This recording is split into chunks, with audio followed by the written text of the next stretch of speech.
பசியை தாங்குகிற மனநிலை நமக்கு இருக்கணும். பசியை தாங்குகிற மனநிலை, பட்டினி கிடக்கிற மனநிலை நமக்கு இருக்கணும். பட்டினி கிடக்கிற ஒரு வழக்கம் ஒரு வாழ்க்கை முறை நம்மக்கிட்ட இருக்கணும். நமது வாழ்க்கை முறையில் பட்டினி கிடக்கிற ஒரு வழக்கம், அது ஒரு தினசரியாக இருக்கணும். நல்லா பசிச்ச அப்புறம் தான் சாப்பிடணும். பட்டினி கிடக்கணும். காலையில் 11 மணிக்கு தான் முதல் சாப்பாடே சாப்பிடணும். முதல் உணவே காலை 11 மணிக்கு தான் சாப்பிடணும். அப்போ நல்ல அந்த பட்டினி பசியை தாங்குகிற மனநிலை, அதான் அந்த மன உறுதி தான் நம்ம உடம்புல வெயிட்டே போடாது. ஏன் உடம்பு எல்லாருக்கும் பருமன் ஆகுது அப்படின்னா, பசியை தாங்குகிற சக்தியை இழந்துட்டாங்க மனுஷங்க. பசியை தாங்குகிற சக்தியை இழந்து விட்டார்கள். அதனால தான் அவங்க அந்த உடம்பு வெயிட் போடுறதுக்கே காரணம். நல்ல பசியை தாங்குகிற திறன், நல்ல பசி பட்டினி சாப்பாடு இப்படி வாழணும். நம்ம அடிக்கடி தினமும் பசி பட்டினியை உணரணும். அப்புறமா நல்லா சாப்பிடவும் செய்யணும். அதே நேரத்தில் பசி பட்டினியை உணரவும் செய்யணும். அப்படியே பசியும் பட்டினியும் கலந்து நல்ல சாப்பாடு, பசியோடு இருப்பது, நல்லா சாப்பிடுவது, நல்ல பசியாறுவது, நல்ல பசியோடு இருப்பது, பட்டினி கிடப்பது, நல்லா சாப்பிடுவது, இந்த மாதிரி கலந்து வாழணும். தினசரி வாழ்க்கை இப்படி தான் இருக்கணும்.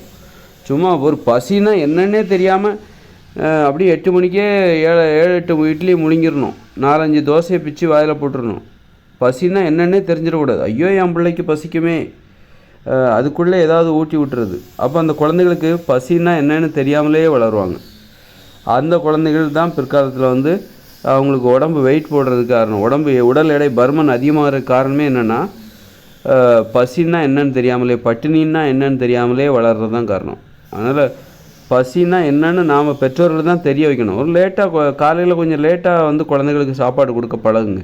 தினசரி அந்த குழந்தைகள், நீங்கள் எப்படி பெற்றோர்கள் நம்ம குழந்தை பசியாடுறது எவ்வளோ முக்கியம்னு நீங்கள் நினைக்கிறீங்களா, அதே மாதிரி நம்ம குழந்தை இன்றைக்கி ஒரு வேளையாவது பட்டினி கிடந்துச்சா, ஒரு வேளை பட்டினி போடுங்க. காலையில் ஒரு 11 மணிக்கு தான் காலை சாப்பாடே கொடுங்க. அதுக்கப்புறம் நீங்கள் எவ்வளோ வேணாலும் கொடுக்கலாம். ஆனால் காலை 11 மணிக்கு தான் சாப்பாடே கொடுக்கணும். அந்தளவுக்கு ஒரு குழந்தை காலையில் கபகபான்னு அது பசியை தாங்குகிற மனநிலையை வளர்த்து கொள்ள வேண்டும் சிறு வயதில். அதன் பிறகு தான் சாப்பிட வேண்டும். பசியிலிருந்து தான் அந்த வாழ்க்கையை தொடங்க வேண்டும். பூஜ்ஜியத்திலிருந்து எப்படி எண்கள் தொடங்குகிறதோ, எண்கள்லாம் எப்படி 1 1 2 பூஜ்ஜியத்திலிருந்து தான் தொடங்குது. 0 1 2 3 அப்படி தான் தொடங்குது. அதே மாதிரி தான் தினசரி வாழ்க்கை எங்கிருந்து தொடங்க வேண்டுமென்றால் பட்டினியோடு தொடங்க வேண்டும். அப்போ நல்லா பசிக்கணும், நல்லா பட்டினி கிடக்கணும். ஒரு காலை 11 மணிக்கு தான் காலை உணவே சாப்பிடணும். அதுதான் ஒரு மன உறுதி கொடுக்கும். அந்த மாதிரி வளர்கிற குழந்தைகள் பிற்காலத்தில் எக்காரணம் கொண்டு அவங்கெல்லாம் உடல் பருமன் ஏற்படாது. யாருக்கு தெரியுமா உடம்பு வெயிட் போடும்? பசியை தாங்கிடவே மாட்டாங்க. ஒரு வேளை கூட விடாமல் சாப்பிடுவாங்க.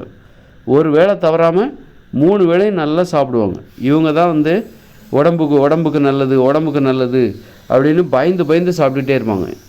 இவங்களுக்கு தான் உடம்பு வெயிட் போடும். நிறைய நோய்கள்லாம் இவங்களுக்கு தான் வரும். நல்ல பட்டினியோடு இருக்கிறவங்க காலையில் 11 மணிக்கு தான் முதல் உணவு. சிலர்லாம் மத்தியானம் தான் முதல் உணவே சாப்பிடுவோம், காலை உணவே சாப்பிட மாட்டாங்க. அந்த மாதிரி ஆட்கள்லாம் உடம்புல நோயே வருது. சுகர்லாம் அவங்க கிட்டே வராது. காலையில் நீங்கள் 11 மணிக்கு காலை உணவை சாப்பிடுங்க, உங்கள்கிட்ட சுகரே வராது. அப்புறம் படிப்படியாக காலை உணவை தவிர்த்துருங்க. உங்கள் பக்கமே சுகர் தலை வச்சு படுக்காது. சுகர்னால் என்னன்னு கேட்பீங்க? சுகர்லாம் ஓடியே போயிடும். அந்த மாதிரி நோய்களை விரட்டுவதற்கு பசி பட்டினி இந்த ரெண்டும் ரொம்ப அற்புதமான ஒரு நடைமுறை. அதனால் காலைல 11 மணிக்கு மேலே நீங்கள் அதுக்கப்புறம் எவ்வளோ வேணாலும் சாப்பிடுங்க. நல்லா பசியை உணரணும், பட்டினி கிடக்கணும்.